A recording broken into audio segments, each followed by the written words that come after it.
Nagtampo sa El Nido? Hindi ako nagtampo sa... Hindi po nagtampo. Hindi po siya nagtampo si Chris.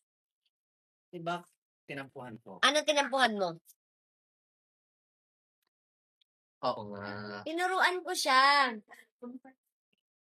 Kasi nga 'di ba, English, hindi ko masyadong maintindihan. You're right, 2009 nga. That's what... Yes, noong 2009. I... So, noong 2009, nag-aaral ako ng astrology. English. Medyo dugo-dugo na yung nose ko. Ay, meron naman ako mga naintindihan na, pero yung mga iba, kasi ko, Chris, basahin mo to, intindihin mo, ayun. So, nakapagbasa siya. Pero, during that time, hindi niya din maintindihan. Itong It pagkikita takes time naman to understand everything, di ba? Yeah, syempre mas magaling talaga pala ako. I thought makakatulong siya, pero di niya rin na-gets. Like, let's go. Pero yun, hindi talaga kami nagkakaintindihan nun. Hindi niya naintindihan yung sinasabi ko. Pero nagulat na lang ako ngayon, after 12 years, alam niya na pala. Oo, yun. So, siguro inaral niya din. My hair looks like Eminem. Huh. Kailan mo si Eminem? Rap. Yes.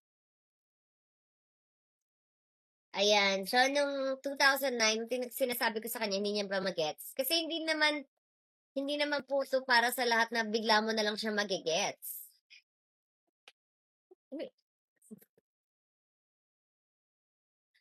Ano na? Ano na? I don't know, Mr. B. I'm a fucking sugar man. What? Ay, naka-ano ka?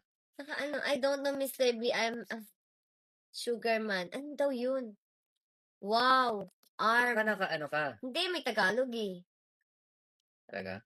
Oh, di nag-notify yung live. Inaral for you, Miss B. I studied to tell you. Why did you color it again, Mr. B? Because I wanted to. Super blooming to Miss B. Oh, I studied Reiki and crystals. Me too. I'm Reiki 3. Wow, totoo ba? Yeah. We, Oo nga. we. That's why my hands get hot. Ay, marunong. Napunta na pala siya sa ibang dimension, guys. 'Di ba? Okay. Okay. Wow, okay. Wow.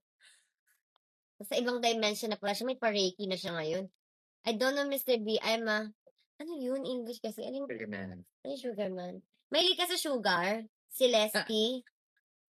Sabi niya, I don't know. Oo, kasi naman. Look there. Ay, hindi mas maganda magbasa ng ganun. Oh, Please. gusto ko. Saan pa yun? Yes. Yan.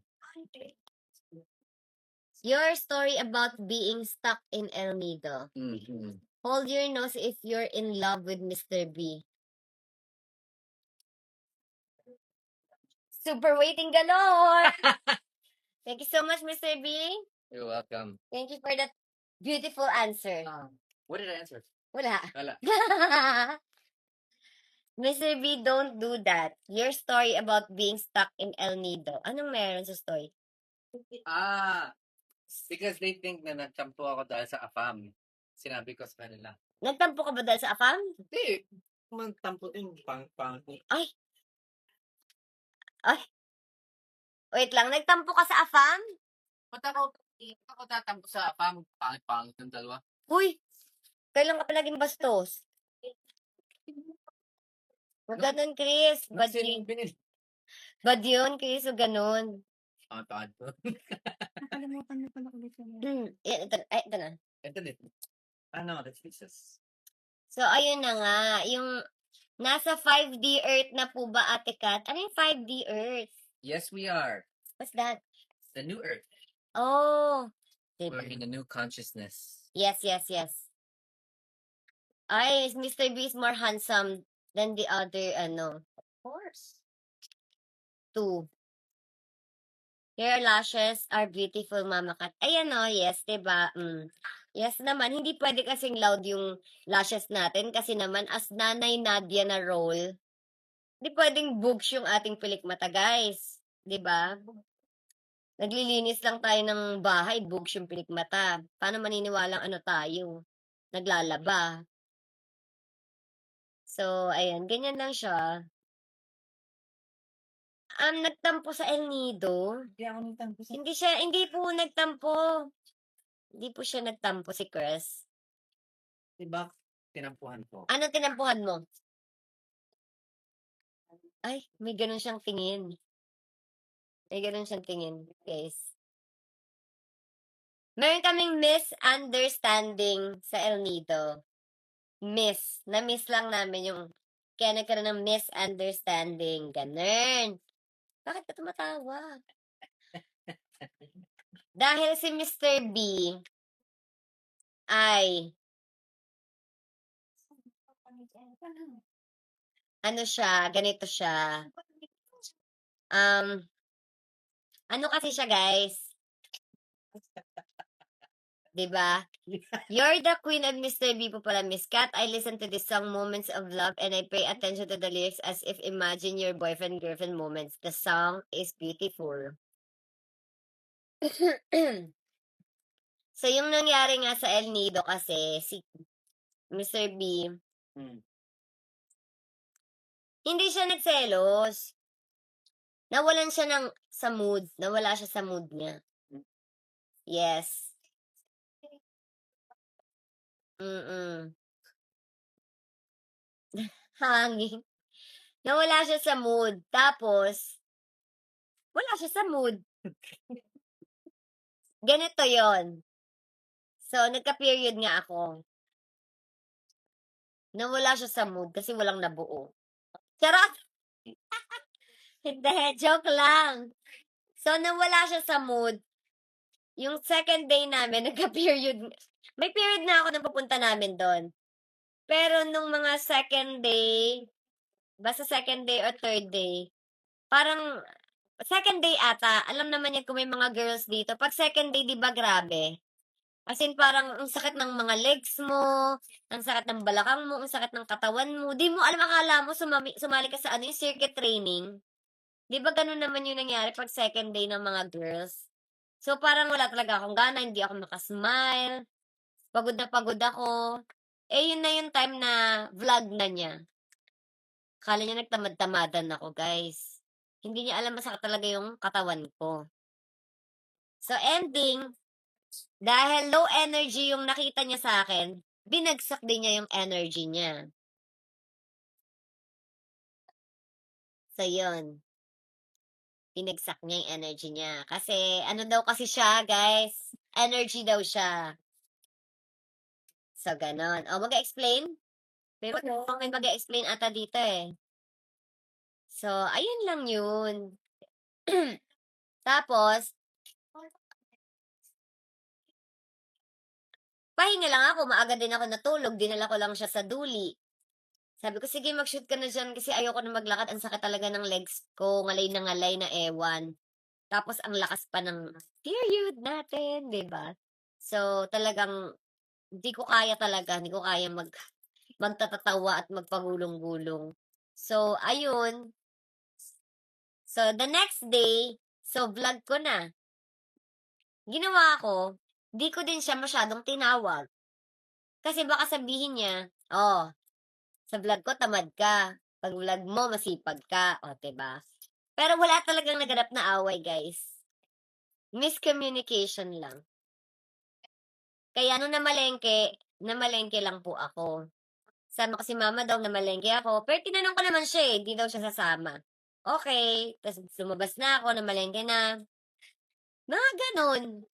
So, doon nabuo yung habulan namin nila Mama Dong na, okay, mag-vlog na lang ako mag-isa, na mag-trip-trip na lang ako kasi nahihiya naman ako tawagin si Mr. B. Siyempre, alam mo naman yung mga girls, pag kunyari itong araw na to, may period siya, super bagsak. Next day, di mo na alam, parang maliksi na siya ulit, di ba? Yung mga babae, hindi mo talaga maintindihan, minsan bagsak yung, ano mo yung mood, tas kinabukasan, biglang okay naman. Ang gulo talaga, guys, di ko rin maintindihan eh. Ayan si Lara, oh, umiyak pa yan. Ah, diba? What is nothing that happened? Ano yun?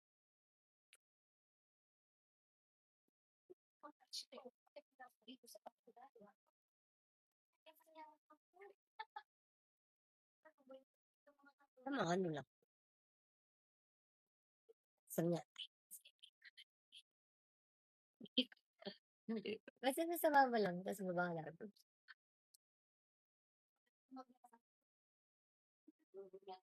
Yeah. After naman ng ano, after naman ng bakit? Ay, gaya. Doon nga lang. Suing. Suwing? Suing. Sino suwing? Ano naman yung suwing-suwing na yan? Ha? Ano yung suwing dyan? You can mute your live. Ha? Ano daw? What is not happening? Ano yun? So, Mr. B, it's the hormones that talking po. Yes, hormones talaga.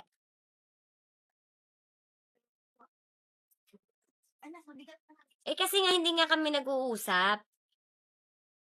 Ako naman, nahihiya akong kausapin siya. So, maldi-maldita na lang ako.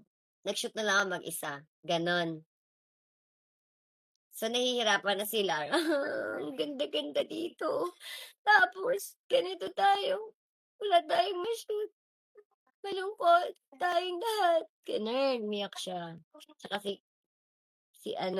Kat, umiyak sila. Kasi hindi nga kami nag-uusap. For 2 days.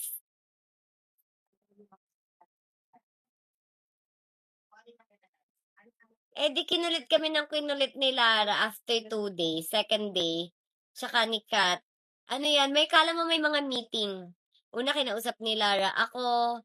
Tapos, usap din sila ng Mr. B. Si Kat naman, kinausap ako. Tapos, kinausap si Mr. Lahat, kinakausap na kami. Marami ng gulo, guys.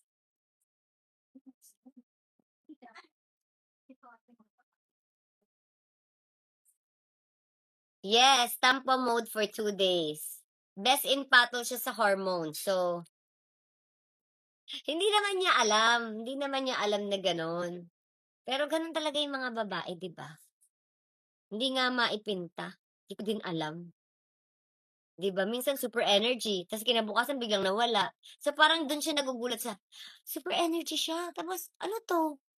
Bigla na lang, nangyari diyan? Gano'n siguro yung feeling niya, day.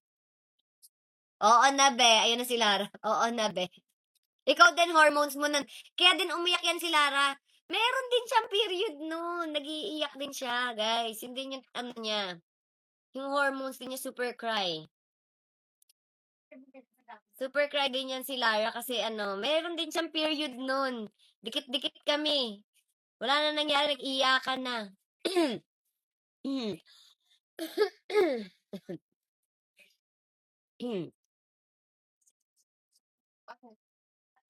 Ano, you can auto-translate again. Saan ba yung auto-translate? Who is sorry?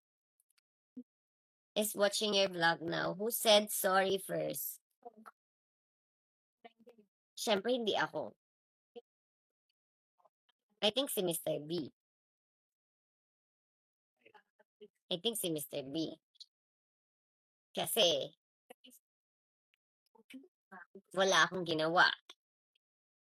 Wala akong ginawa. Tapos kamay ko, guys. Masakit talaga yung katawan ko noon. And I have my period. So,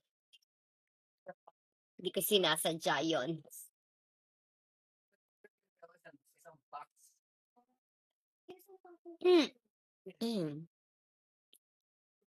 What did he do? Saan?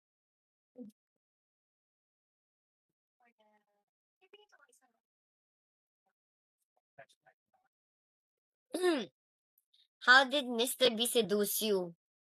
Bakit, paano naman na-seduce? Saan yun? Saan banda? May kinukontrol na feeling. Ano yun? Hindi pa sinabi mo. Ano mayroon? Ay, wala. Cancel yun. Sinabi ko sa kanya, hindi tuloy yun. You're also at fault, Miss B. You should explain it to me. Ah. So, nung nasa Manila kami, kunento ko na sa kanya. Kaya nga kami nagkaroon ng vlog doon sa kanya na nag-uusap kami sa mesa. Tapos ako yung super duda talking, you know. 'Di ba? Sabi ko, sabihin natin ano nangyari. Pero I realized na bakit namin sasabihin? Okay na lang, dead man na. Sinabi ko sa kanya na, "O sige, mag-ano tayo, gawa tayo." Sabi ko, "Next time 'pag gano'n, Chris, sabihin mo na lang sa vlog mo, 'Ay, parang may toyo si Miss B ngayon, Dito muna ako mag-isa mag-shoot." So, gano'n. Sinabihan ko siya. Sabi ko, "Wag mo ako intindihin. Pero puwede mo sabihin na, may topak si Miss B ngayon o wala siya sa mood. So, okey, ayun siya, gano'n. Gano'n lang, 'di ba? Gano'n lang. Kasi 'pag pumatol tayo sa mga gano'n, nga, 'di ba guys? 'Pag pinatulan mo din, it's nga. And hindi rin ako puwede kinakausap ng nakasungit dahil mas masungit ako.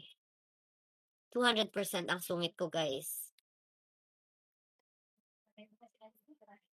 And I can feel the energy. Hindi puwedeng mabait yung voice mo pero yung kilos ng katawan mo, galit. Gano'n. Yun yun. So, kailangan if you want to talk to me, kailangan wala kang makikita na kahit 1% lang. Ano yun? Gano'n? Wala! Ano? Anong 1%? Ay, pera. Anong sabi niya, guys? Secret! Sabihin niyo sa comment section. Wala. Sige. Oh, worse. You. Similar. Oh, that's why I'm such a fan. Explain female hormones. Di ba, guys? Hindi yan, mahirap yan intindihin ng mga boys. Yung female hormones. At saka iba-iba yung mga babae. Meron yung ibang babae na wala silang nafe-feel na anything. Pero like ako, sobrang affected talaga pagkain. Oh my God, I have to post.